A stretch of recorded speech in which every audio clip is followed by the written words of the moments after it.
സിദ്ധാർത്ഥിന്റേത് ആൾക്കൂട്ട കൊലപാതകമെന്ന് കോൺഗ്രസും മുസ്ലിം ലീഗും. SFI ഗുണ്ടകളാണ് ആക്രമണത്തിന് പിന്നിലെന്നും ഡീൻ ഉൾപ്പെടെ കള്ളക്കളി കളിക്കുകയാണെന്നും ചെന്നിത്തല കുറ്റപ്പെടുത്തി. അതേസമയം കേസിൽ മുഖം നോക്കാതെ നടപടിയെടുക്കുമെന്ന് മന്ത്രി പി രാജീവ് പറഞ്ഞു. സിദ്ധാർത്ഥന്റെ മരണത്തിൽ SFIക്കും സർവകലാശാലയ്ക്കുമെതിരെ ആരോപണം കടുപ്പിക്കുകയാണ് കോൺഗ്രസും ലീഗും. ആൾക്കൂട്ട കൊലപാതകമാണ് നടന്നതെന്ന് സിദ്ധാർത്ഥന്റെ കുടുംബാംഗങ്ങളെ സന്ദർശിച്ച ശേഷം മുൻ പ്രതിപക്ഷ നേതാവ് രമേശ് ചെന്നിത്തല പറഞ്ഞു. ഇത് ഒരു ആൾക്കൂട്ട കൊലപാതകമാണ്. മാത്രവുമല്ല, കുട്ടിയെ ഭയങ്കരമായി പീഡിപ്പിച്ചിരിക്കുന്നു.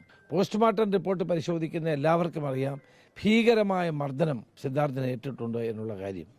SFI ഗുണ്ടകളാണ് ഇത് മുഴുവൻ ചെയ്തിട്ടുള്ളത്. സിദ്ധാർത്ഥന്റെ മരണം ഭയപ്പെടുത്തുന്നതാണെന്ന് PK കുഞ്ഞാലിക്കുട്ടി.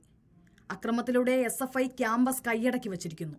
ക്യാമ്പസിൽ ഭരിക്കുന്ന കക്ഷി അവരുടെ വിദ്യാർത്ഥി സംഘടനയിൽപ്പെട്ട ഉത്തരവാദിത്തപ്പെട്ട ആളുകളൊക്കെ ഇതിനകത്ത് പ്രതികളാണ് എന്ന് പറയുമ്പോൾ അക്രമത്തിലൂടെ ക്യാമ്പസ് കൈയടക്കി വെക്കുക എന്നുള്ള ഈ രീതി കേസിൽ മുഖം നോക്കാതെ നടപടിയുണ്ടാകുമെന്ന് മന്ത്രി പി രാജീവ്.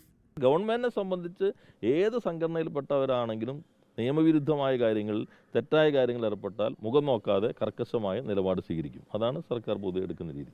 കുറ്റവാളികളെ SFI സംരക്ഷിക്കില്ലെന്ന് സംസ്ഥാന സെക്രട്ടറി PM മാർഷോ. ആ ക്യാമ്പസിനകത്ത് നടന്ന അതിദാരുണമായ സംഭവവുമായി ബന്ധപ്പെട്ട് കുറ്റക്കാരായിട്ടുള്ള മുഴുവൻ ആളുകൾക്കെതിരെയും ശക്തമായിട്ടുള്ള നിയമ നടപടി ഉണ്ടാകണം എന്നുള്ളതിനകത്ത് തർക്കമില്ല. അതിൽ ആരെല്ലാം ഉൾപ്പെട്ടിട്ടുണ്ടോ അതിനെ സംബന്ധിച്ച് സമഗ്രമായിട്ടുള്ള അന്വേഷണം നടക്കണം. സിദ്ധാർത്ഥന്റെ മരണത്തിൽ പ്രതിഷേധം കടുപ്പിക്കുകയാണ് പ്രതിപക്ഷ വിദ്യാർത്ഥി സംഘടനകൾ. അനിശ്ചിതകാല നിരാഹാര സമരം നടത്തിയാണ് KSU പ്രതിഷേധം. റിപ്പോർട്ടർ, വയനാട്.